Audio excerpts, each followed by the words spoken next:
ماضی کی خبر اور فیوچر کی خبر، یہ دونوں چیزیں ہمیں، یہ ایسی خبریں ہیں، نہ انسان فیوچر میں جھانک کے دیکھتا ہے کہ کیا ہو رہا ہے، نہ پاسٹ میں اس کو پتا ہوتا ہے کہ کیا ہوا۔ پاسٹ میں جب کوئی خبر دے گا تو پتا چلے گا۔ ہسٹری جو ہے نا، ہمیں تاریخ دانوں سے پتا چلتی ہے۔ جب کائنات کی ابتدا ہوئی تو اس وقت کوئی ہسٹری لکھنے والا موجود نہیں تھا۔ تو یہ دو چیزیں ایسی ہیں، کائنات کی ابتدا کیسے ہوئی اور اینڈ کیا ہوگا، یہ دونوں چیزیں خدا کے بتائے بغیر انسان کو معلوم نہیں ہو سکتی۔ سمجھ رہے ہیں؟ یہ پتہ ہی نہیں چل سکتا انسان کو کہ یہ ہوگا کیا فیوچر میں۔ مثال کے طور پر آپ نے کل صبح ناشتے میں کیا کھانا ہے، یہ کوئی سائنسدان بتا سکتا ہے آپ کو؟ ہے بھائی، یہ فزکس، کیمسٹری، میتھمیٹکس، ہمیں کیا پتا ہے یار فیوچر میں کیا ہونے والا ہے۔ میں یہ اس لیے کہہ رہا ہوں کہ یہ مذہب نے جو یہ خبر دی ہے نا کہ کائنات کو ایک ہی دفعہ میں تباہ و برباد کر دیا جائے گا، یہ خبر سائنس کے اصولوں کے خلاف نہیں ہے۔ مذہب کبھی سائنس کے اگینسٹ بات نہیں کرتا، کبھی مذہب کی کوئی بات سائنسی اصولوں سے ٹکراتی نہیں ہے۔ یہ غیب کی خبریں ہیں، اس میں خبر دینے والا اگر سچا ہوگا تو اس کی خبر کو مانا جائے گا، خبر دینے والے کے سچے ہونے کا یقین نہ ہو تو پھر خبر کو مانا نہیں جائے گا۔ تو اس پر اللہ نے دلائل قائم کیے کہ محمد صلی اللہ علیہ وسلم اللہ کے پیغمبر، بھیجنے والا اللہ ہے۔ اس پہ ایک الگ بیانات میرے مستقل ہو چکے ہیں، ابھی میں اس کو نہیں چھیڑتا۔ فَإِذَا نُفِخَ فِي الصُّورِ نَفْخَةٌ وَاحِدَةٌ وَحُمِلَتِ الْأَرْضُ وَالْجِبَالُ فَدُكَّتَا دَكَّةً وَاحِدَةً، ایک ہی مرتبہ میں اس پوری کائنات کو تباہ و برباد کر دیا جائے گا، اور میری اور آپ کی ترقی جو آسمان کی بلندیوں تک پہنچ چکی ہوگی، ایک ہی دھماکے میں وہ ساری ترقی خاک میں مل جائے گی۔ اسی کو قرآن کہتا ہے لا تغرنکم الحیات الدنیا، یہ دنیا کی زندگی تمہیں دھوکے میں نہ ڈالے۔ اتنا بڑا دھوکہ ہے نا، اس سے بڑے بڑے سائنٹسٹ، بڑے بڑے اسکالرز، بڑے بڑے ذہین دماغ دھوکے میں آئے ہوئے ہیں۔ دنیا کی زیب و زینت کو دیکھ کر کیسا انسان متاثر ہوتا ہے، وہ سمجھتا ہے کہ ایسا ہی رہے گا۔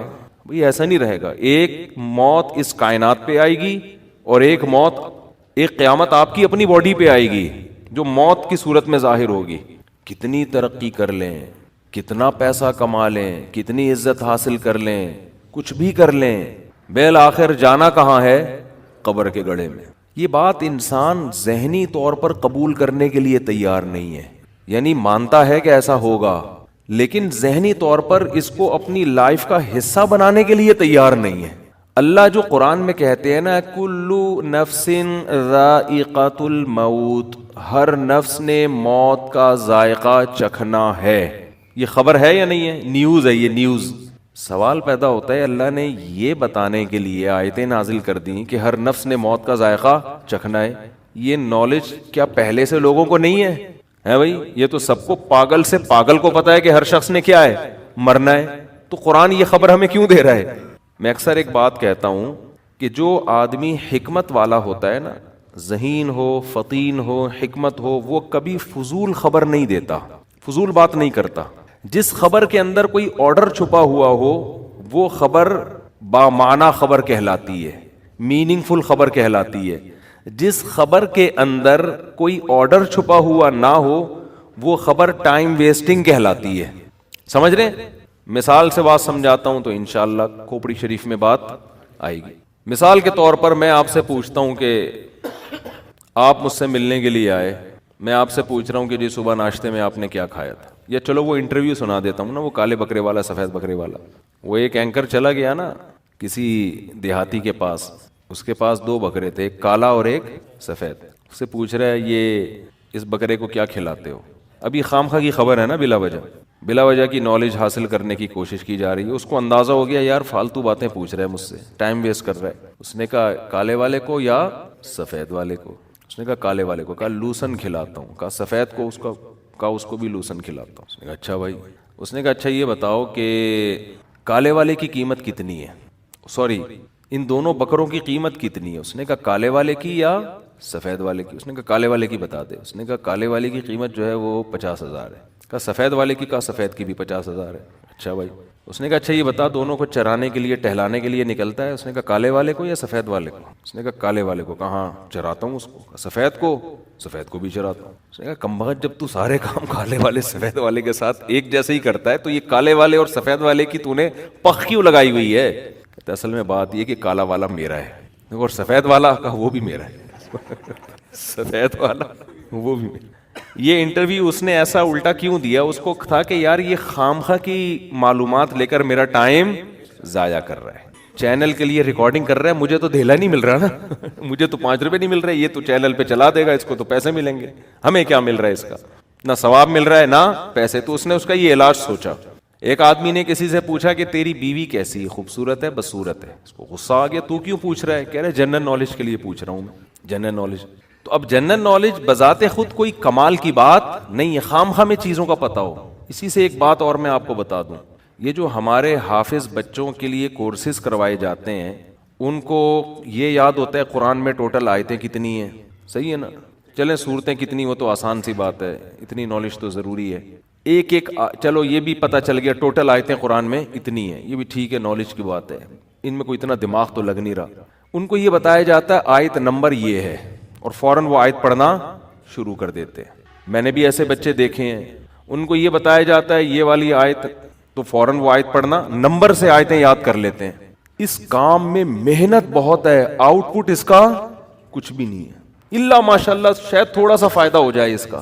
بھائی جب بچے نے قرآن حفظ کر لیا ہے تو آپ اس کو اس لحاظ سے تو پریکٹس کروائیں کہ آپ جب اسے کوئی ٹاپک دیں تو وہ اس ٹاپک کے حساب سے آیتیں پڑھنا شروع کر دے. نمبروں پہ دماغ میں یاد کرانا, یہ اس کی کیوں ٹینشن دے رہے ہو اس کو؟ یہ نالج ایسی ہے جس کا کوئی خاص فائدہ نہیں ہے, دماغ بہت لگ رہا ہے. آپ نے نہیں دیکھا ہوگا میں کبھی نمبروں سے آیتیں بتا رہا ہوں, کوئی دلائل دے رہا ہوتا ہوں, میں قرآن کی آیت پڑھ رہا ہوتا ہوں کیونکہ میں حافظ ہوں تو میں آیت پڑھ سکتا ہوں, تو مجھے نمبر یاد کرنے کی کیا ضرورت ہے؟ آپ کہہ سکتے ہیں ڈاکٹر ذاکر نائک بھی تو نمبر پیش کرتے ہیں. ڈاکٹر ذاکر نائک صاحب حافظ قرآن نہیں ہے, حافظ قرآن نہیں ہے, تو انہوں نے یہ کمال کیا اور ان پہ سوٹ بھی کرتا ہے کہ بھئی جب کوئی دلیل دیے تو آیت تو پوری نہیں تو نمبر یاد کیا ہوا ہے. تو ڈاکٹر ذاکر نائک پہ یہ چیز سوٹ کر رہی ہے کیونکہ وہ حافظ قرآن نہیں ہے, انہوں نے وہ پیش کر دی. آپ کہہ سکتے ہیں اگر آیت آپ نے پڑھی ہے تو ہمیں کیا پتا چلے گا, ہو سکتا ہے وہ آیت نہ ہو, تو نمبر سے کیا ہو جائے گا, پتا چل جائے گا. یہ پرانے زمانے میں تو یہ بات کہی جا سکتی تھی, اب یہ ممکن نہیں ہے. آپ آیت پڑھیں, آپ گوگل پہ لکھیں نمبر آ جائے گا. تو یہ ٹینشن جب گوگل نے اٹھائی ہوئی ہے تو ہمیں یہ ٹینشن لینے کی کیا ضرورت ہے؟ یہ چیزیں کہلاتی ہیں بھرم میں لانے کے لیے لوگوں کو. بھرم میں تو لوگ آ جائیں گے اس سے کہ بھئی آیت نمبر, آیت ایک ایک آیت کا نمبر اس کو یاد ہے. بھرم بہت اچھے پڑھیں گے لیکن اس سے کوئی علمی خدمت یا انسانیت کی کوئی خاص خدمت نہیں ہوتی. اس کی میں آسان مثال دوں, اور آسان, میں جب بھی اب ٹریولنگ کرتا ہوں لوگ مجھے ایڈریس سمجھا رہے ہوتے ہیں, جیسے بیان ہے نا, مفتی صاحب آپ یوں آئیے گا, پھر یہاں سے لیفٹ ٹرن ماریے گا, پھر یوں ٹرن ماریے گا, پھر ادھر سے ٹرن ماریے. اب میں کہتا ہوں گوگل میپ پہ لوکیشن بھیج دے بھائی, ایسی کی تیسی یار, گوگل میپ پہ کیا بھیجو, لوکیشن پہ آ کے میں فون کر لوں گا آپ کدھر ٹرن مارنا ہے. 2 گھنٹے کا فاصلہ, میں یہاں سے ٹرن مارنا شروع کر دوں ہے بھائی, میں اپنا دماغ کسی اور چیز میں کھپاؤں گا نا, لوکیشن بھیجو. تو ایک صاحب مجھے کہنے لگے مفتی صاحب آپ گوگل میپ کی لوکیشن کا بہت استعمال کر رہے ہو, اس کا نقصان یہ ہوگا کہ آپ کو راستے آئیں گے ہی نہیں, راستے یاد ہی نہیں ہوں گے نا. واقعی نقصان ہے یہ. جب سے یہ پہلے جب ہم سفر کرتے تھے, ہم نے صدر کہیں جانا ہے تو یہ خود ہی جاتے تھے, ہمیں پتا تھا. اب ہم میپ کے محتاج ہو گئے ہیں. واقعی ایسا ہے, اس کا یہ نقصان ہے کہ جب آپ میپ یوز کرنا سیکھ لو گے تو پھر آپ کو راستے یاد نہیں ہوتے. لیکن یہ نہیں دیکھ رہے کہ راستے یاد ہونا جو ایک نقصان ہے, تو اس نقصان کا کیا نقصان ہے کیا نہ ہو یاد, کہ کیا کرنا ہے یاد کر کے, بہت مشکل ہے. آپ کہہ سکتے ہیں کبھی گوگل میپ بند ہو گیا تو پھر کیا کریں گے, پھر تو آپ اندھے ہو جائیں گے. تو وہ ٹینشن جو ابھی لینی ہے وہ گوگل میپ کے بند ہونے کے بعد ہم لے لیں گے. صحیح ہے نا, سمجھ میں آ رہی ہے بات؟ کیونکہ گوگل میپ بند ہو نہ ہو اس کا یقین نہیں ہے. اور یہ جو آپ راستے خامخواہ میں یاد کرنے کی ٹینشن لے رہے ہو, یہ کوئی فوجی یاد کرے راستے کہ انڈیا کا, یا انڈیا والے یاد کریں پاکستان کا راستہ کیا ہے. گوگل اگر حکومت نے بند کر دیا, ان کے نیٹ ورک بند ہو گیا تو فوج بیچارے کو کیا پتا. ان کے لیے تو ٹھیک ہے, ہم نے یہاں سے انڈا موڑ جانا ہے, ہم نے یہاں سے لانڈی جانا ہے, ہم نے یہاں سے پٹیل پاڑا جانا ہے, تو ہمیں کیا ضرورت ہے یار, ٹک میپ میں ڈالو, پتلی گلی سے نکلو. آپ کہہ سکتے ہیں کہ جب اس طرح ہم مشینیں استعمال کریں گے اور دماغ کو استعمال کرنا چھوڑ دیں گے تو نقصان یہ ہوگا کہ دماغ کام کرنا چھوڑ دے گا. یہ بھی ایک نقصان کی بات, یہ واقعی صحیح بات ہے. اس کی مثال ایسے ہے جیسے کالو کا لیٹر جب سے آیا ہے نا, کیلکولیٹر کو میں پیار سے کالو کا لیٹر بولتا ہوں, تو اب لوگ 325 کو ضرب دینا 318 سے پہلے کھوپڑی سے ضرب دے رہے ہوتے تھے بیٹھ کے یا لکھ کے حل کر رہے ہوتے تھے. اب جب سے کیلکولیٹر آیا ہے تو اب ریاضی کا دماغ میں استعمال لوگوں نے ترک کر دیا. تو اب بعض لوگ کہتے ہیں کہ نہیں جی وہ دماغ سے, تو بھائی دیکھو یہ یہاں بھی ہوتا ہے, دماغ جب استعمال نہیں ہوتا نا تو وہ کام کرنا چھوڑ دیتا ہے. یہ انسان کی فطرت ہے, عادت ہے. انسان کے جسم کا جو پارٹ بھی کام کرنا چھوڑے گا وہ پارٹ آہستہ آہستہ ناکارہ ہو جائے گا. ایکٹیو رہنے کے لیے آپ کو ضروری ہے کہ آپ چلیں, ہاتھوں سے ویٹ اٹھائیں, دماغ سے سوچیں. تو جب چیزیں یاد ہی نہیں کریں گے, دماغ میں انسٹال ہی نہیں ہوں گی, محفوظ ہی نہیں ہوں گی, تو دماغ کی میموری آہستہ آہستہ ویک ہو جائے گی. تو اس کا جواب یہ ہے کہ ہم یہ نہیں کہہ رہے کہ دماغ استعمال نہ کریں, ہم کہہ رہے ہیں جو کام مشین کر رہی ہے وہ مشین کو کرنے دو, جو کام مشین نہیں کر سکتی اس پہ دماغ استعمال کرو. سمجھتے ہو؟ مشینوں نے جو کام اپنے ذمہ لے لیا ہے وہ مشین کے دماغ پہ ڈالو. جو مشین, بہت سارے کام مشین نہیں کر سکتی. مشین قرآن حفظ کر سکتی ہے, کرے گی تو اس کی کھوپڑی میں ہوگا نا, آپ کی کھوپڑی میں تھوڑی ہوگا. آپ بجائے راستے یاد کرنے کے کہ انڈا موڑ سے مجھے اس نے بتایا یوں جانا ہے, پھر یوں جانا ہے, یوں جانا ہے, اس کے بجائے آپ اتنی دیر میں قرآن کی کوئی سورت یاد کر لو یار. کیا خیال ہے بھائی؟ کوئی سورت یاد کر لو قرآن مجید کی, کوئی انگلش کا کوئی اچھا سا جملہ یاد کر لو, آئی لو یو جواب میں آئی لو یو ٹو, یہ رٹا لگا کے یاد کر لو, یہ یاد کر لو. اس کے بہت فائدے ہوں گے, آپ کی 4 شادیاں ہو سکتی ہیں اس سے. کوئی کسی ڈھنگ کی چیز میں دماغ کو لگاؤ. سمجھتے ہو؟ تو اس لیے خام خواہ کے بھرم میں لانا لوگوں کو. ہمارے ایک استاذ ہیں, میرے شیخ و مرشد جن سے میں بیعت ہوں, میں ان کے ساتھ حج پہ گیا تو انہوں نے اسکائپ پہ بات کرنی تھی یا اور کوئی ویڈیو کال کرنی تھی, کیا کرنا تھا, انہوں نے کہا کہ بھئی یہ سافٹ ویئر جو بھی ہے انہوں نے انسٹال کیا وغیرہ وغیرہ, انہوں نے بات کی. تو ان کا اسسٹنٹ تھا ان کے ساتھ نا, وہ لیپ ٹاپ کا ماہر تھا, وہ سارے کام ان کو کر کے. میں نے کہا حضرت آپ یہ خود سیکھ لیں. انہوں نے کہا یار جو کام وہ کر سکتا ہے میں کیوں سیکھوں, میرا کام جب اس سے ہو رہا ہے تو میں کچھ اور سیکھوں نا, میں آگے کی چیز سیکھوں, میں وہ کام سیکھوں جو دوسرے نہیں سیکھ سکتے. تو ان کی بات مجھے یہ بہت معقول لگی کہ آپ اپنی صلاحیتوں کا اندازہ لگاؤ, اس صلاحیت کے لحاظ سے آپ چیزوں کو سیکھو. جو کام مشین کا ہے وہ آپ کا نہیں ہے, وہ مشین پہ ڈال دو, اس سے آگے جاؤ آپ. اب ایک صاحب تھے وہ کیلکولیٹر کا استعمال نہیں کرتے, وہ بیٹھے ہوئے ہوتے گھنٹے لگا کے نا 325 کو 845 سے لکھ لکھ کے ضرب دے رہے ہیں. تو میں نے کہا جتنی دیر میں آپ ضرب دو گے نا اتنی دیر میں چیزوں کی قیمتیں بڑھ چکی ہوں. یہ چیز 325 کی رہے گی نہیں, یہ 340 کی ہو چکی ہوگی. ٹھک کر کے کیلکولیٹر میں ڈالو, وہ بتا دے گا, بس اور کچھ نہیں کرو. میں اپنی وصیتیں لکھتا ہوں نا, وصیت بھائی اللہ نہ کرے آج اگر مر گئے تو کہاں کتنا پیسہ کس کا ہے میرے پاس, کس کی امانت ہے, کس کی زکوٰۃ ہے, کس کا صدقہ ہے, جو کہاں دینا ہے. بھئی موت کا تو کوئی پتہ نہیں ہے. تو یہ ساری چیزیں میں نے اپلیکیشن میں وہ کی ہوئی ہیں, گوگل پہ اپلیکیشن ہے, پاسورڈ ہے اس کا. اس میں کیا ہے, پہلے میں ڈائریاں لکھتا تھا بیٹھ کے, وسیم بھائی کے اتنے پیسے دینے ہیں, سلیم کے اتنے پیسے دینے ہیں, ستار کے اتنے پیسے دینے ہیں, اور فلانے نمبر سے اتنے پیسے لینے ہیں, اور پھر یہ میرے بینک میں اتنے پیسے زکوٰۃ کے پڑے ہوئے ہیں, یہ میرے نہیں ہیں, یہ فلاں جگہ دینے ہیں, اتنے پیسے کسی کی امانت ہے, یہ فلاں جگہ دینی ہے. ایک ایک چیز, پھر اس میں جو تبدیلی ہو رہی ہے وہ روزانہ بیٹھ کے. جب سے میں تلاش میں تھا کوئی ایپ آ جائے تو پتہ چلا جی ایک ایسی اچھی اپلیکیشن آئی ہوئی ہے, ٹک کر کے اس میں فوراً سارا سیٹ اپ کر دیا, اس کا پاسورڈ شیئر کر دیا اور اسی میں وصیت نامہ لکھ دیا, اور اسی کی پی ڈی ایف بھی, تاکہ اس میں کسی کو یہ شبہ نہ ہو کہ کوئی چینجنگ کی ہے. تو پی ڈی ایف بھی, پی ڈی ایف میں تو چینجنگ نہیں ہوتی نا, تو ایسا سیٹ اپ بنا دیا. بات کیا ہو گئی, اب وصیت پر بھی عمل ہو رہا ہے. جیسے ہی اللہ نہ کرے اللہ تو کرے گا, انا للہ تو ہوگا, لیکن ابھی فوراً نہ ہو جائے, دیر سے ہو تو زیادہ اچھا ہے, ذرا خوشی زیادہ ہوگی. صحیح ہے نا, تو انا للہ تو سب کا ہونا ہے. تو جیسے ہی انا للہ ہو جائے گا تو فوراً وہ ایپلیکیشن کا پاسورڈ 2 بندوں کو دیا ہوا ہے, بھائی یہ دیکھ لینا فلانے کے وسیم کے اتنے کبڑ, اور گھر والوں کو بتایا ان 2 سے کوئی الجھے نہیں, ٹھیک ہے نا, ان پہ میں نے اعتماد کیا ہوا ہے اور یہ قابل اعتماد لوگ. تو یہ آپ لوگ بھی کریں کہ یہ جو بتائیں گے نا یہ ان کا اپنا ہے یا کسی اور کا ہے, تو ان کی زبان پر آپ نے اطمینان کرنا ہے. ان کو بتایا یہ ایپلیکیشن بھی دکھا دینا, بھائی مفتی صاحب نے خود اپنے ہاتھوں سے لکھا ہوا ہے کہ یہ میرے نہیں ہے, یہ سلیم. اب کوئی سلیم بن کے آ جائے بولے کہاں ہے میرے پیسے, فرضی نام بتا رہا ہوں سلیم, ہاں وہ پتہ چلا میرا کلپ چلا دیا عدالت میں, انہوں نے خود کہا تھا سلیم کے ہیں یہ. تو بہت بڑا مسئلہ ہے بھائی. یہ بھی وصیت کی بات آئی ہے تو یہ بھی عرض کروں, چونکہ مرنے کا پروگرام ہی نہیں ہے, ہم سمجھتے ہی نہیں ہے کہ میں ابھی مر سکتا ہوں, اس لیے جو دھاندلیاں ہو رہی ہیں, جو پیسے. کچھ دن پہلے میرے سامنے خبر آئی کہ ایک صاحب نے 20 کروڑ روپے کی پراپرٹی خریدی, 20 کروڑ روپے اسٹیٹ ایجنٹ کو دے دیے. فائل اپنے نام کرانی تھی, اگلے دن کرانی تھی. اس نے کہا ٹھیک ہے صبح آ کے مجھ سے فائل لے لینا. شام کو دیا ہے, کہا کہ صبح مجھ سے فائل آ کے لے لینا. صبح سے پہلے پہلے اس اسٹیٹ ایجنٹ کو یا بلڈر کو ہارٹ اٹیک ہوا اور اس کا انا للہ ہو گیا. اب یہ پہنچ گئے 3 دن تو جنازے, تعزیت, کفن دفن میں فوراً تو نہیں کوئی چلا جاتا نا, اگلا بولے گا بھائی تو ادھر میت پڑی ہوئی ہے تو 20 کروڑ روپے لینے آ گیا.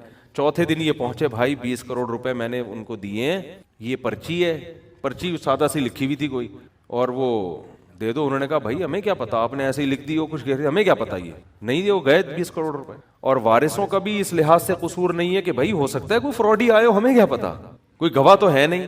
وجہ کیا ہے کہ اس نے یہ فرض کر لیا تھا کہ اسٹیٹ ایجنٹ ابھی 6 مہینے مزید زندہ رہے گا, جب تک فائل میرے نام نہیں ہو جاتی یہ نہیں مرے گا.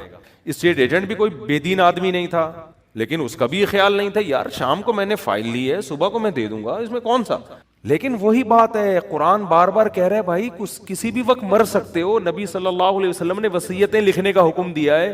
قرآن کہہ رہا ہے جب بھی کوئی پیسوں کا بڑا لین دین ہو اس کو لکھو, گواہ بھی بناؤ اس پہ. صرف ریٹن میں لانا کافی نہیں ہے, گواہ بناؤ اس پہ. 2 مرد نہ ہو تو 1 مرد 2 عورتیں, 4 عورتیں بھی نہیں چلیں گی, 40 عورتیں بھی نہیں چلیں گی, عورتوں کے ساتھ 1 بندہ ہونا ضروری ہے.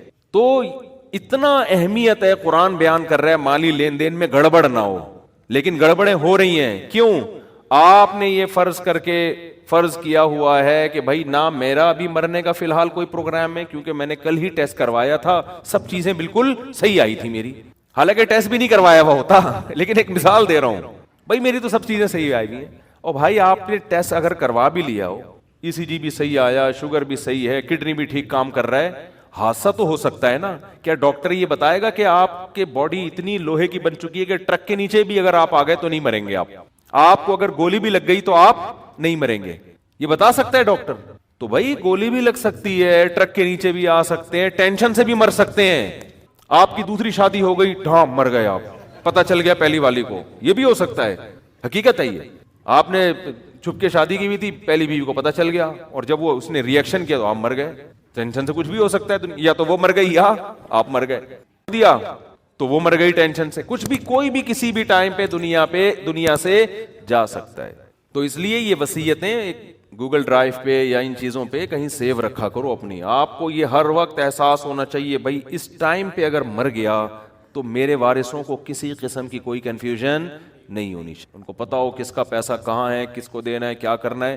اور لاکر کا پاسورڈ بھی قبر میں نہ لے کے جایا کرو اپنے ساتھ, ٹھیک ہے نا. اپنے قابل اعتماد لوگوں کو وہ پاسورڈ بتاؤ, اور بتاؤ یہ آپ نے کھولنا ہے, ہر ایک کو کھولنے کی اجازت نہیں ہے. ایسے کیسز ہمارے پاس بہت سارے آ چکے ہیں کہ ابا کا انتقال ہوا, اماں نے ابا کا لاکر کھولا, اس کے بعد پتہ ہی نہیں اندر سے نکلا کیا, اماں کسی کو بتانے کے لیے تیار ہیں ہی نہیں. بچے میں کھلبلی مچی ہوئی, اماں بتاؤ تو صحیح کیا نکلا اندر سے. اماں نے آدھا بتایا, آدھا ماموں کو دے دیا, ٹھیک ہے نا.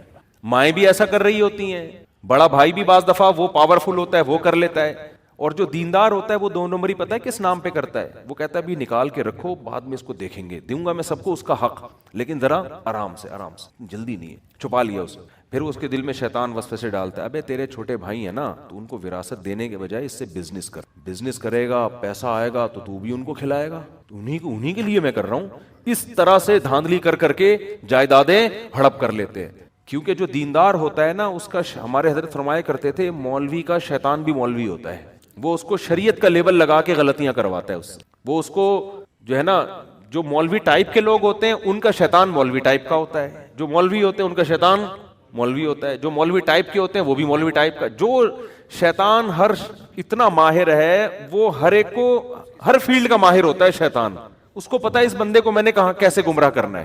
آپ کو پتا ہے یہ جو عیسائیوں میں شرک آیا, یہ شیطان لے کر آیا نا. تو کیا شیطان نے عیسائیوں کو عیسیٰ علیہ السلام کے خلاف بغاوت پہ اکسایا تھا؟ کیا مذہب سے دور ہٹایا ان کو؟ نہ. وہ جانتا تھا کہ یہ لوگ عیسیٰ ابن مریم کے اتنے معجزے دیکھ چکے ہیں, اتنے کہ یہ اب عیسیٰ ابن مریم سے دور ہونے والے نہیں ہیں. ان کو آپ کے نبی ہونے پر اتنا یقین ہے کہ میں اگر ان کو یہ وسوسے ڈالوں گا کہ وہ نبی نہیں تھے تو ٹائم ویسٹنگ کے علاوہ کچھ بھی حاصل نہیں ہوگا. ٹائم ویسٹنگ ہے. یہودی کو اس نے یہ ورغلا دیا کہ یہ نبی نہیں ہے, شیطان نے جو ہے نا ورغلا دیا. عیسائیوں کو نہیں ورغلا, وہ تو صبح شام عیسیٰ ابن مریم کے معجزے دیکھ رہے تھے. اتنے معجزے، بغیر باپ کے پیدا ہونا، پھر ماں کی گود میں گواہی دینا کہ میں اللہ کا پیغمبر ہوں، ایک خدا کی عبادت کرو. پھر اس نے سوچا کہ اس قوم کو میں شرک پہ لے کر آؤں. اس نے کہا ان میں شرک لانے کا طریقہ یہ کہ بت پرست بنا دوں میں ان کو. اس نے کہا، شیطان نے بولا یہ بھی پاسبل نہیں ہے. وہ عیسائیوں کو جانتا تھا. عیسیٰ ابن مریم توحید پر اتنا کچھ کہہ کے چلے گئے ہیں کہ بت پرستی اس قوم میں کبھی بھی نہیں آ سکتی. اگر میں ان کو بتوں کی عبادت پہ لاؤں گا تو ٹائم ویسٹنگ کے علاوہ کچھ بھی حاصل نہیں ہوگا. بہت امپورٹنٹ بات ہے، آج بھی یہی ہو رہا ہے، شیطان یہی کر رہا ہے.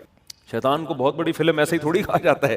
تو اس کو پتا تھا کہ یار ان میں بت پرستی نہیں آ سکتی، بت پرستی نہیں آ سکتی. شیطان نے بولا کہ اگر میں ان کو سب کو زانی بنانا چاہوں گا یہ بھی پاسبل نہیں ہے، کیونکہ یہ زنا کے خلاف ہے. مذہبی لوگ ہیں نا، یہ نہیں اس 2-4 لوگ زنا کر لیں گے، سارے تھوڑی زانی بن سکتے ہیں. شیطان نے کیا کیا؟ شیطان نے کہا ان کے اندر جو سب سے بڑی خوبی ہے نا وہ یہ کہ عیسیٰ ابن مریم سے یہ ٹوٹ کے محبت کرتے ہیں. اس محبت میں یہ کمپرومائز کرنے کے لیے تیار نہیں. یہ خوبی، اسی خوبی کو ان کی سب سے بڑی خامی بنا دو. اسی خوبی کو ان کی سب سے بڑی خامی بنا. حضرت عیسیٰ کے نام پہ سیرت کے جلسے کرواؤ. وہ جلسے بھی ٹھیک ہیں بھائی، حضرت عیسیٰ کی سیرت بیان ہوگی، خطیب آئیں گے، تقریریں ہوں گی، مقابلہ ہوگا کہ کون عیسیٰ کی شان کو کتنا اونچا بیان کرتا ہے. خطابت میں تو یہی ہوتا ہے نا. ایک خطیب یہ بیان کر رہا ہے کہ عیسیٰ ابن مریم اللہ کے بندے تھے، نہ مختار کل تھے، نہ حاضر ناظر تھے، نہ مشکل کشا تھے، بس اللہ کے بہت محبوب تھے. اس کی تقریر اتنی ہٹ نہیں ہوگی، اس کی زیادہ ہٹ ہوگی جو کہ عیسیٰ ابن مریم بغیر باپ کے پیدا ہوئے. سارے پیغمبر باپ کے ذریعے پیدا ہوتے ہیں، یہ بغیر باپ کے ہوئے، تو کچھ تو ہے ان میں. انسان تو باپ کے بغیر پیدا نہیں ہو سکتا. انسان تو مردوں کو زندہ نہیں کر سکتا. انسان تو جو پیدائشی نابینا ہو ان کی کوئی بینائی نہیں لوٹا. اتنے سارے کام عیسیٰ کر رہے ہیں اور باپ بھی نہیں ہے. اس کا مطلب خدا ان کا باپ، معاذ اللہ، نقل کفر نباشت، ان کا باپ کون ہے؟ معاذ اللہ خدا ہے. اب سوال پیدا ہوتا ہے، عیسائیوں نے اپنے خطیبوں سے پوچھا کہ باپ خدا تو جن نہیں سکتا کسی کو. تو انہوں نے کہا نہیں، ہم نہیں کہہ رہے کہ خدا نے ان کو جنا ہے، خدا کے جسم کا ٹکڑا نہیں ہے، بس باپ ہے اللہ. اچھا مجازن باپ ہوگا، جیسے کسی بڑے کو بھی آپ مجازن باپ کہہ دیتے ہو، حقیقتاً نہیں ہے. اور بیٹا ان کو مجازن کہہ دو، جیسے ہم کہتے ہیں نا باپ کو بھی آدمی بیٹا کہہ دیتا ہے بعض دفعہ. صحیح ہے، بیٹا کیا کر رہے ہو. یا کسی دوست کو بیٹا کہہ دیتا ہے، یا کسی بھی چھوٹے آدمی کو بیٹا کہہ دیتا ہے محبت میں، حالانکہ وہ بیٹا نہیں ہوتا. تو مجازن کہہ دیا ہوگا بیٹا. تو اگر ہم مجازن مانتے ہیں تو پھر تو مجازن کسی بھی پیغمبر کو کہہ دو بیٹا. تو عیسیٰ کی کیا خصوصیت ہے؟ انہوں نے کہا نہیں، مجازن نہیں ہے، حقیقتاً بیٹا، لیکن اللہ کی ذات سے نکلا نہیں ہے. جب نکلا بھی نہیں ہے تو پھر کیسے؟ ہمیں نہیں پتا، وہ ہے. تقریر میں آپ جیت گئے. بہرحال سمجھ رہے ہو کہ نہیں سمجھ رہے بھائی؟ تقریر میں تو آپ کیا ہو گئے. اور ان کو پھر تورات کی ایسی آیتیں بھی مل گئیں، کیونکہ جب آپ کوئی فاسد نظریہ فرض کرتے ہو تو آپ کو اپنے مطلب کے دلائل ہر جگہ سے مل جاتے ہیں. یہ بھی ہے، جیسے ہمارے پروفیسر غامدی صاحب، وہ جو مرضی پھینک دیں کہیں نہ کہیں سے آیتیں نکال کے لے آتے ہیں. وہ کچھ بھی کہتے ہیں کہیں نہ کہیں سے مل جاتی ہے. یہ تو ہر ایک کے ساتھ ہے. آپ کو اقوال مل جائیں گے، آپ کوئی بھی قول لے لو، کہیں نہ کہیں کسی تابعی کا ضعیف قول حاشیے میں لکھا ہوا آپ کو مل جائے گا. تو گمراہ لوگ یہی کچھ کر رہے ہوتے ہیں. بھائی اس قول کو کسی نے حیثیت نہیں دی، اس کی کوئی ویلیو نہیں ہے.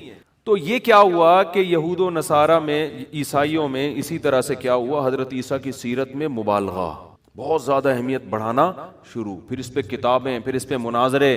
ظاہر ہے اس وقت حق پرستوں نے مخالفت کی، لیکن لیبل ایسا لگا تھا عیسیٰ کی شان بیان ہو رہی ہے، تو ظاہر ہے لیبل سے لوگ دھوکا کھاتے ہیں. تو وہ پادری جو توحید پرست تھے، جو عیسیٰ ابن مریم کو اللہ کا بیٹا نہیں کہتے تھے، ان کی تحریک آہستہ آہستہ دبتی چلی گئی اور وہ مارکیٹ سے آہستہ آہستہ شارٹ ہوتے چلے گئے.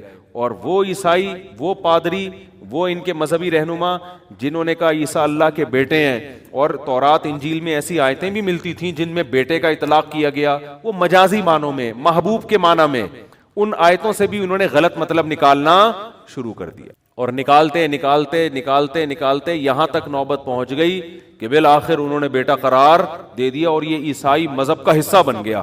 تو شیطان نے عیسائیوں کو عیسیٰ علیہ السلام کی محبت ہی کو بیس بنا کر گمراہ کیا ہے. تو شیطان یہ سمجھتا تھا کہ عیسیٰ کی بغاوت پہ لا کے ان کو گمراہ نہیں کیا جا سکتا. یہی کام شیطان آج اس امت مسلمہ کے ساتھ کر رہا ہے. جب جس نے اپنی ٹھڑک نکالنی ہو نا دشمنی کی، توہین، اس کے الفاظ سے آپ توہین نکالو اور اس پہ چشمہ کر دو.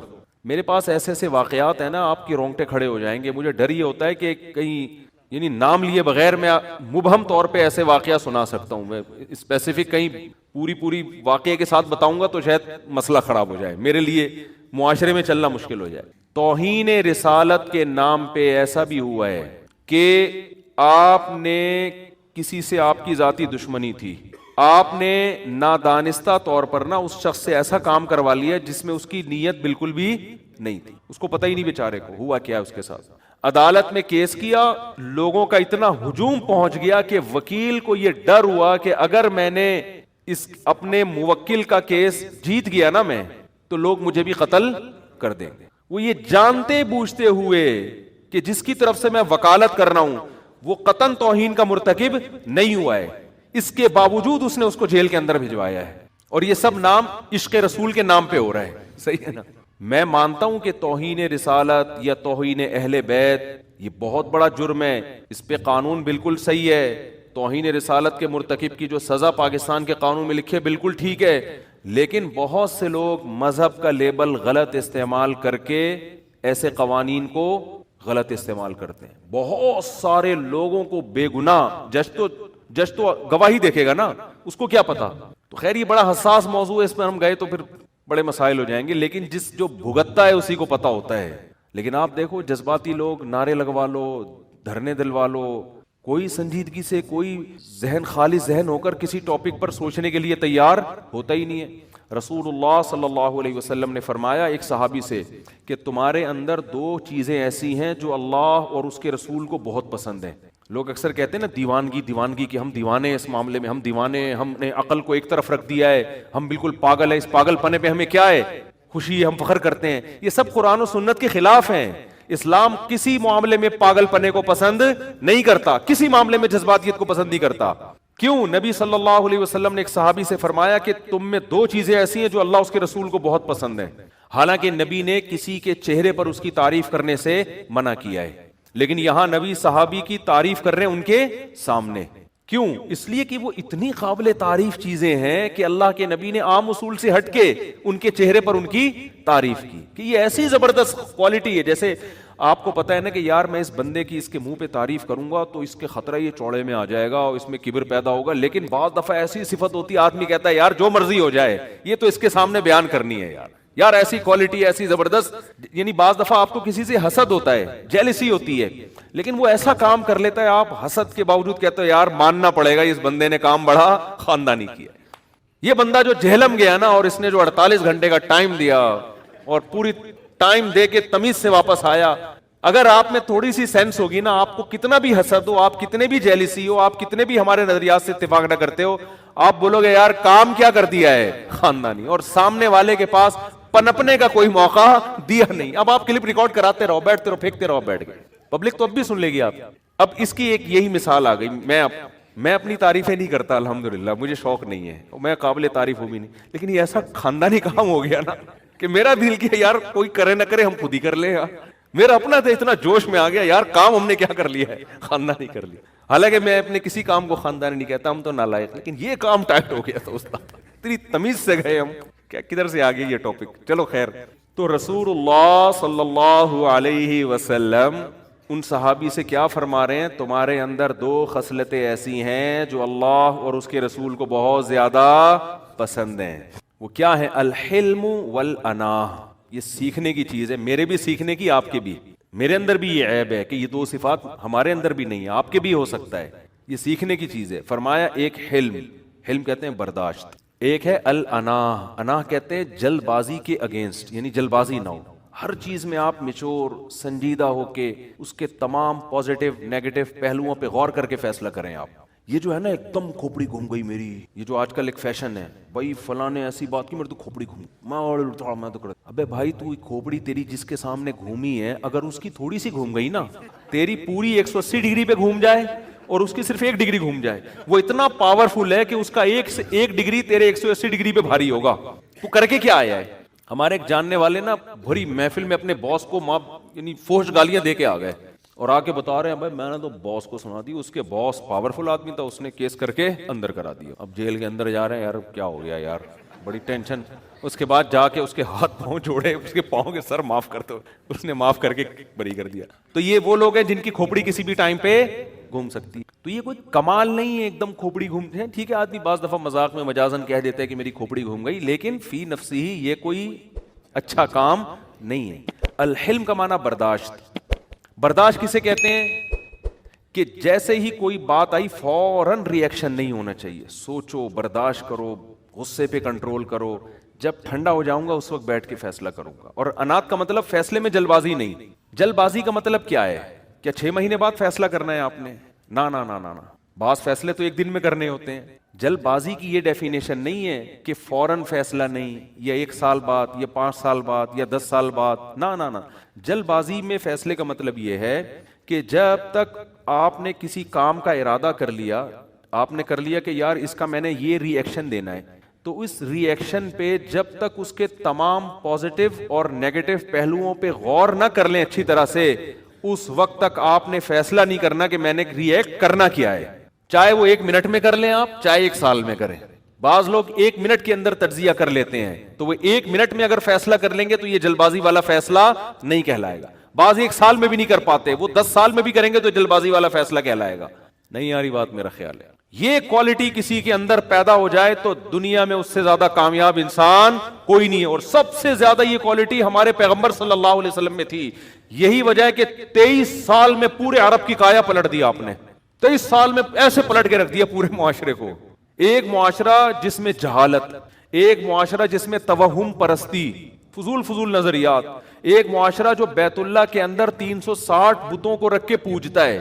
تو 13 سال تو آپ دعوت دیتے رہے, لیکن کیسی پالیسی آپ صلی اللہ علیہ وسلم نے اختیار کی ہیں کہ 23 سال میں ایسا کھڑا کر دیا امت کو کہ پوری دنیا میں اسلام پھیل گیا تھوڑے عرصے کے اندر.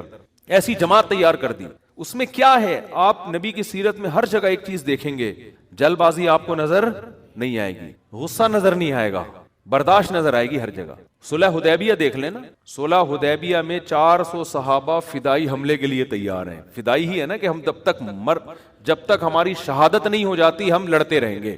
ایک طرف اتنا جوش, اتنی طاقت, اتنی قوت, دوسری طرف صلح کے لیے کیا ہو رہا ہے, کتنی ایسی شرطیں رکھی جا رہی ہیں جو ساری مسلمانوں کے اگینسٹ جا رہی ہیں کہ بھئی وہاں سے کوئی مسلمان ہو کے اگر مدینہ آئے گا تو اس کو فوراً واپس کیا جائے گا. ادھر سے کوئی اگر کافر ہو کے چلا گیا تو ہم واپس کرنے کے مجاز نہیں ہے. نبی نے یہ شرط مانی. کیوں؟ آپ کو پتا تھا کہ اس سے جنگ ٹل رہی ہے. جنگ ٹالنے میں جو اسلام کو فائدہ ہے وہ جنگ کرنے میں فائدہ نہیں ہے. یہ 1400 صحابہ موت پر بیعت تو لے چکے ہیں, لیکن اگر ان کو شہید ہی کروانا ہے تو میرا تو سارا سرمایہ ہے, یہ تو لڑ کے شہید ہو جائیں گے. آگے تو پورا عرب کھڑا ہوا ہے, کس سے لڑیں گے یہ؟ تو میں نے ان کی بھی تو حفاظت کرنی ہے نا. آپ کے ماتحت لوگ اگر جان دینے کے لیے حاضر ہیں تو یہ ان کی خوبی ہے. لیڈر کی خوبی ہے کہ ان کی جان کو بچائے. وہ اس کی خوبی یہ نہیں کہ ٹھیک ہے جی چلو بسم اللہ کرو, اللہ مدد کرے گا. اللہ مدد کرے گا جب آپ زمینی قوائف پورے کریں گے, پھر مدد کرے گا. نوح علیہ الصلوۃ والسلام 40 لوگ ایمان لائے تھے, پوری دنیا ایک طرف تھی. کہیں بھی نہیں ملتا کہ نوح علیہ السلام نے عالم جہاد بلند کر دیا ہو کہ ہم 40 لوگ ہیں اب ہم لڑیں گے, اللہ غالب کرے گا. کیونکہ اسباب کی دنیا میں 40 آدمی 40 لاکھ سے یا 40,000 سے لڑ نہیں سکتے. گراؤنڈ ریئلٹی کو دیکھ کر فیصلہ کیا جائے گا. آپ کہہ سکتے ہیں بدر میں بھی تو 313,000 پہ غالب آ گئے. تو بدر کی لڑائی اتفاقاً ہوئی ہے, رسول اللہ صلی اللہ علیہ وسلم کے ارادے سے نہیں ہوئی ہے. ارادے سے اسلام میں جو سب سے پہلی لڑائی ہوئی ہے نا وہ فتح مکہ ہے. اس میں نبی نے پہل کی ہے. 10,000 کا لشکر تھا جس کو مکہ پہ لے جا کے آپ نے حملہ کیا. اس سے پہلے کوئی لڑائی نبی نے خود پہل نہیں کی ہے. ہمیشہ ان کی طرف سے پہل ہوتی تھی, آپ ڈیفینس کرتے تھے اپنا. تو ڈیفینس تو بہرحال کرنا ہے نا, تھوڑے ہوں یا زیادہ ہوں. لیکن جہاں فتح مکہ سے پہلے آپ کو لڑائی کا موقع مل رہا ہے نا حملہ کرنے کا, وہاں آپ جنگ کو ٹال رہے ہیں کہ بھئی پہلے اپنے آپ کو تو سیف کرو. آج کیا دینداروں میں یہ خوبی نظر آتی ہے؟ مار دو, پھوڑ دو, توڑ دو. کبھی چیف کے خلاف تقریریں, کبھی فوج کے خلاف, کبھی ایجنسیوں کے خلاف, کبھی حکمرانوں کے خلاف. اس سے عوام بڑی خوش ہوتی ہے. بھائی حکومت کا پٹھو نہیں ہے, ڈنکے کی چوٹ پہ وزیر اعظم کے خلاف بولتا ہے, ڈنکے کی چوٹ پہ فوج کے خلاف بولتا ہے, ڈنکے کی چوٹ پہ جج کے خلاف بولتا ہے. بول کے آؤٹ پٹ کیا ہے اس کا؟ نتیجہ کیا نکلا؟ کیا جج صحیح ہو گیا؟ کیا اس نے صحیح فیصلہ سنا دیا؟ آؤٹ پٹ کچھ بھی نہیں ہے سوائے نعرے بازی اور ہلڑ بازی کے. 2-4 کنٹینر بک جاتے ہیں, اس کا کرایہ وصول ہو جاتا ہے. وہ جب ایک ہمارے سابق وہ تھے, ابھی تو آج کل وہ فرار ہوئے ہوئے ہیں, انہوں نے بڑے کنٹینروں کا بزنس کیا ہوا تھا نا سابقہ حکومت کے خلاف بہت کنٹینر تھے. آج کل وہ مارکیٹس میں ادھر گئے ہوئے ہیں, یورپ میں کہیں کینیڈا وینیڈا میرا خیال ہے کہ گھوم رہے ہیں, میں نام نہیں لوں گا پھر خام خامے وہ نیا ایشو نہ کھڑا ہو جائے. تو انہوں نے بڑے زبردست کنٹینر لا کے فضول سا جلسہ جس کا نہ کوئی سر نہ کوئی پیر, اور لیلۃ القدر کی رات کے برابر آج کی رات جو جلسے میں شرکت کرے گا, رات اس کی لیلۃ القدر کی رات سے کیا ہوگی, افضل ہوگی. بھئی آپ کا ہدف کیا ہے؟ اب حکومت گرانا ہدف ہے, تو گرا کے ملک کو فائدہ ہو رہا ہے نقصان ہو رہا ہے؟ حکومت چلتی ہوئی جب گرتی ہے تو ملک کی ایسی کی تیسی ہوتی ہے, چاہے کوئی بھی ہو. آپ دیکھو نا, ہم بھی مسلم لیگ کے کوئی بہت زیادہ حامی نہیں ہیں, خامیاں خوبیاں سب میں ہوتی ہیں, لیکن حکومت جانے سے ملک کو فائدہ ہوا. ایماندار لیڈر آئے نہ آئے وہ ایک الگ بحث ہے, میں بھی پی ٹی آئی کی طرف نہیں جا رہا, لیکن جو آپ ماہرین سے ملو گے وہ کہیں گے بھائی حکومت اپنا ٹائم کمپلیٹ کرے, پھر بے شک دوسرا آدمی آئے, پھر آپ اس پہ بحث کریں ایماندار ہے نیک ہے جو بھی ہے, جو ہم بھی کرتے رہتے ہیں کبھی کبھار غلطی سے, جو کرنا نہیں چاہیے. کیونکہ ایک نیا ایشو کھڑا ہو جاتا ہے کہ آپ نے عمران خان کو اچھا آدمی کیوں بول دیا, تو ہم نے کون سا قرآن حدیث بیان کر رہے ہیں, اپنی رائے بیان کی, بھائی ہو سکتا ہے ہم سے غلطی ہوئی ہو, تو اس میں کیا ایسا, تو اس لیے میں نے یہ ٹاپک ہی چھوڑ دیا ہے. لیکن اصولی طور پر کیا ہے کہ ہمارے عوام بھی جذباتی, کسی لیڈر نے بھی کنٹینر لا کے رکھ دیے اسلام آباد میں, اس وزیر اعظم کو گراؤ. ایسا نہیں ہے کہ عوام پہلے ماہرین سے کوئی رابطہ کرے کہ بھائی کیا اس سے ملک کو, فی الحال یہ حکومت اگر چلی گئی ہمارا لیڈر تو آ جائے گا لیکن ملک کی واٹ تو نہیں لگ جائے گی کہیں, اس سے کسی کو کوئی غرض نہیں. بس مہنگائی بڑھ گئی ہے اور پیٹرول مہنگا ہو گیا ہے, گرا دو اس کو. ابے گرانے سے مہنگائی ڈبل ہو جائے گی. آپ دیکھو نا حکومت گئی تو یہ گوادر والا پروجیکٹ کتنی تیزی سے بڑھ رہا تھا, اس کی ایسی کی تیسی ہو گئی کہ نہیں ہو گئی؟ ہم نے تو 2023 کی خوشخبریاں سنائی بھی تھی لوگوں کو, میرے بیانات ہیں میں نے سارے ہٹوائے اپنے بیانات, ہٹا یار لوگ ہمیں ماریں گے پکڑ کے کہ 2023 میں ہم سونے کے نوالے کھائیں گے. میرے بیانات ہیں, پروجیکٹر پہ پورا کیلکولیشن کر کے میں سمجھا رہا ہوں کہ ادھر گوادر پورٹ بنے گی, ادھر سے کنٹینر سے اتنا ٹیکس لیا جائے گا, اتنا ٹیکس ہے تو پھر اتنا ہمارا جو ہے نا سرمایہ بڑھنا شروع ہو جائیں گے. پوری کیلکولیشن کر کے میں نے 5-10 سال پہلے پوری کیلکولیشن کر کے بتایا کہ انشاءاللہ 2023 میں کھلا کھائیں گے تو ننگا نہائیں گے, معذرت کے ساتھ. لیکن وہ کیا ہے کہ گورنمنٹ کی کو کمپلیٹ ہی نہیں کرنے دیا گیا پروجیکٹ. وہ پروجیکٹ ابھی چل رہا تھا کہ حکومت گئی, جس سے گرین بس کا سارا یہ جو ہمارا کراچی کھدا پڑا ہوا ہے, سارے پروجیکٹ جہاں تھے وہیں کے وہیں دھرے کے دھرے. اب نئی حکومت آ کے تو اس کو تو بہت ٹائم لگتا ہے اس کو اٹھانے میں, لیکن قوم کے سامنے آپ یہ باتیں نہیں کر سکتے. قوم ہے جذباتی, اس کو نعرے چلیں, مہنگائی ہو گئی اڑا دو, یہ کر دو, فلانا کر دو, تو بس یہ ہر گھر میں بھی یہی چل رہا ہے. بیگن نے الٹی بات کی رکھ کے لگا دیا نا رکھ کے لگا. بھائی ہو سکتا ہے یہ آپ کو الٹی لگ رہی ہو, یہ بات حقیقت میں الٹی نہ ہو. سنو تو صحیح, تحقیق تو کرو. آپ کے منہ سے ہو سکتا ہے سچی مچی میں بدبو ہی آ رہی ہو وہ بول رہی ہے آپ کے منہ سے بدبو آ رہی ہے, آپ کو غصہ آ گیا. اسی طرح بیگم نے آپ کے موبائل میں کسی کا نمبر دیکھ لیا, ایک دم بدگمان ہو گئی, یہ کون ہے بھائی, یہ لڑکی کون ہے بھائی. ہو سکتا ہے یار آپ کی چچی ہو, آپ کی ممانی ہو, لیکن ایک دم جوش میں. یہ ہماری قوم کا ایک المیہ ہے, یہ اس کا غذاؤں سے بھی بڑا گہرا تعلق ہے, خوب سمجھ لو. یہ جو غذائیں ہیں نا, غذائیں, اس سے بہت گہرا تعلق ہے اس کا. نیند پوری نہ ہونے سے, غذا صحیح نہ ملنے سے, ڈپریشن سے, یہ تمام چیزیں آدمی کو جذباتی بناتی ہیں. اور اس کا کلچر سے بھی تعلق ہے, کلچر ہی جذباتی والا ہے. میں نے تو بہت ساری قوموں کو دیکھ لیا نا, مجھے پتہ چل جاتا ہے کون سے لوگ ایسے ہیں جن میں ٹھہراؤ ہے, کون سے لوگ ایسے ہیں جن میں ہلڑ بازی. مثال کے طور پر آپ بعض علاقے ایسے ہیں جس میں اگر آپ کی بائک کسی کی بائک سے ٹکرا گئی تو بعض قومیں ایسی ہیں وہ کہے گا, ہنسے گا, ارے یار تھوڑا احتیاط ہے, چلے جائے گا. بعض جگہوں پر ایسا ہوتا ہے ٹکراؤ, اندھا ہے نظر نہیں آتا ہے, وہ بھی آگے جواب دے گا میں اندھا نہیں تو اندھا ہے, لڑ رہے ہیں گتھم گتھا. ابے تم نہ اس کو کوئی فائدہ ہو رہا ہے اس لڑائی کا, نہ اس کو کوئی فائدہ ہو رہا ہے. ٹکرا گئی, السلام علیکم وعلیکم السلام, چلو بھائی آئندہ احتیاط کرو. اگلا بھی خود ہی سوچے گا یار اس طرح بائک ٹکرا بھی سکتی ہے, اب طرح تمیز سے چلو. یہ کلچر ہے, گھروں میں بھی ایسا ہی ہے, خاندانوں میں بھی ایسا ہی ہے کہ بعض جذباتی ہوتے ہیں. ہمیں یاد ہے ہمارے جب گارڈ وارڈ آنا شروع ہوئے نا تو کچھ تو آئے چلے گئے, تو میں نے دیکھا کچھ ہمارے گارڈ ہیں جو تو ایک دم سے کھوپڑی گھوم جاتی ہے ان کی. میں کہیں گاڑی اپنی پارک کر رہا ہوں, آگے رکشے والا کھڑا ہے, تو ہم رکشے والے سے ہم چاہ رہے تھے یار تھوڑا آگے لے جاؤ ہمیں گاڑی, یہاں آپ تو چھوٹی سی رکشا ہے, آپ کہیں بھی لے جا سکتے ہو, تو آرام سے نا. میں نے ایک دن دیکھ لیا, میں نے اس کو بلایا, میں نے کہا بھائی یہ تیرے باپ کی سڑک تو نہیں ہے نا, یہ رکشا تیرے باپ کا ہے نا, ہم کوئی گورنمنٹ کے کوئی آفیسر ہیں جو آ کے اول تو یہ حکومت کے کسی آفیسر پہ بھی یہ چیزیں زیب نہیں کرتی ہے، تو تکبر ہے. وہ اگر کہہ رہا ہے نہیں ہٹ رہا میں تو نہ ہٹے، وہ ہمارے جیسے جتنی اس کی جگہ اتنی ہماری جگہ. اس کو سمجھا کے نا خیر وہ بیچارہ اللہ اس کو دنیا اور آخرت کی بھلائی، پھر صحیح ہو گیا ہوگا. وہ ابھی یہاں ہے نہیں لیکن صحیح ہو گیا ہوگا میرا خیال ہے. تو یہ چیز یہ بہت مشکل سے ٹھیک ہوتی ہے. یہ چیز یہ انسان میں انسٹال ہو جاتی ہیں ایسی چیزیں کہ ایک بات آرام سے کہی جا سکتی ہے اور آپ اس کو الٹے طریقے سے کہنا شروع کر دو. اور زیادہ تر جو گھریلو جھگڑے، ملکی جھگڑے، پھڈے، یہ سارے اسی بیس پر ہوتے ہیں کہ آپ ایک دم ایکسائٹڈ ہوتے ہیں اور ایک بات تمیز سے کہنے کی تھی، سمجھانے کی تھی، آپ فائرنگ کرنا شروع کر دیتے. کھوپڑی گھومتی ہے اور یہ فیشن بن گیا، میری کھوپڑی گھوم جاتی ہے میں تو یوں. تو وہ جتنے سارے حادثات ہوتے ہیں کھوپڑی گھومنے والوں کے ساتھ ہی ہوتے ہیں. نارمل لوگوں کے ساتھ زیادہ تر حادثات نہیں. ان کے ساتھ بس ایک ہی حادثہ ہوتا ہے، کبھی دوسری شادی ہو جاتی ہے ان کی، اس کے علاوہ ان کے حادثہ ہوتے ہی نہیں ان کے ساتھ.